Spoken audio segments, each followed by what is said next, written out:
It's interesting to contemplate the daily load the knees carry for us, and also intriguing to think about the spiritual work our knees perform too.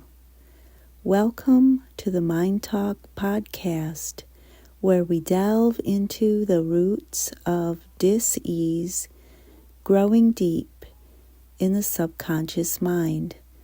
I am your host, Diane Vanas, with over 25 years in energy medicine. So often, if a body part is painful, we just want it to stop hurting and don't even consider that it might have a story to tell. Its only way of communication is getting our attention by discomfort. If your knee could talk, what would it say? What is this secret language of the body? What is the symbolism of knees? They have a metaphorical meaning used in our vocabulary, in song, in literature, in scripture. And I'm thinking of a song right now. Eric Clapton's Layla says, "You've got me on my knees." That would indicate vulnerability, humble, pleading, submissive. He sings about begging for love. Also, we think of the knees in kneeling in prayer, a very respectful position of humility, recognizing our surrender to God and to His will, the opposite of pride or stubborn ego. In Chinese medicine, the knee is associated with the water element, and the emotion is fear. Our knees seem to knock when we're afraid. If we are shy, we might turn our knees inward to hide, like Bashful of the Seven Dwarfs. We might say we are weak in the knees, meaning we are overcome by a strong emotional impact. Again, I think of a song by SWV called Weak. The left side of the body is the feminine, intuitive, receptive side. The right side is more masculine, action-oriented. Sometimes that can be a hint.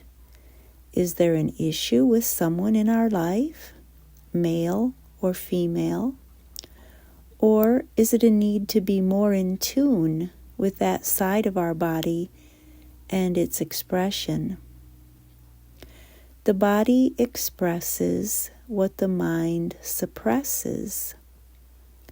We stiffen and harden around mental and emotional pain. We carry it with us. Our body holds it and it shapes us. Sometimes we are out of alignment with life or imbalanced in our thoughts. The body tries to get our attention, slows us down, and we have to change things and learn the lessons. Being more flexible, or letting things go. We rarely ever get better or feel better without changing something.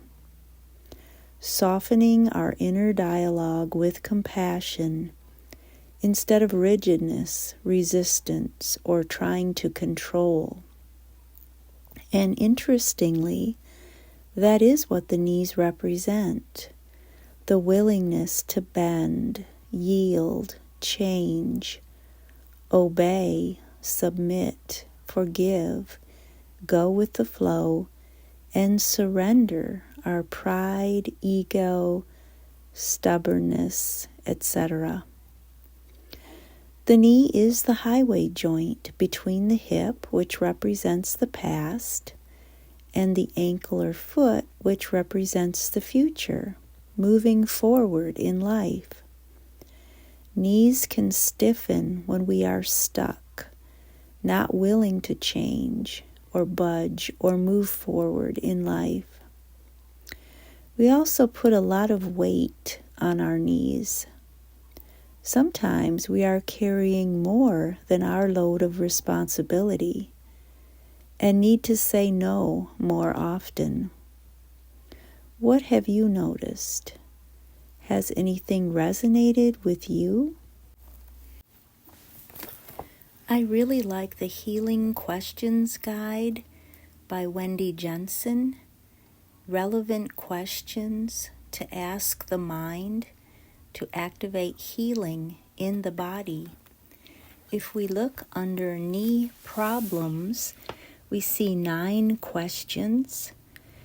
So I'd like to read each of those. Number 1, what will it take to let go of what I thought was true and consider new possibilities?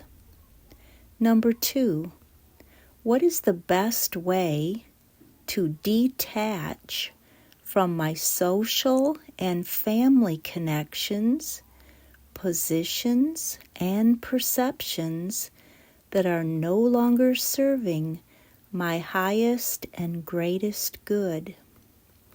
Question number 3, what will it take to allow myself to think differently than my family and culture and still love and accept them? Number 4, what am I being asked to bend to, but I have chosen to be rigid out of fear or pride? What will it take to bend to the universal law that will allow my progress? Number 5, what will it take to allow more flexibility and spontaneity into my life? Number 6, what will it take to increase my ability to forgive quickly so I can move on with my life? Number 7, what will it take to keep focused on following my life compass, regardless of what others are saying and doing? Number 8, what is God asking me to do, hear, feel, or know that I am resisting, ignoring, or avoiding? What will it take to follow that inner knowing in the absence of fear or doubt? And question number 9, how would my life be different if I was not so stubborn?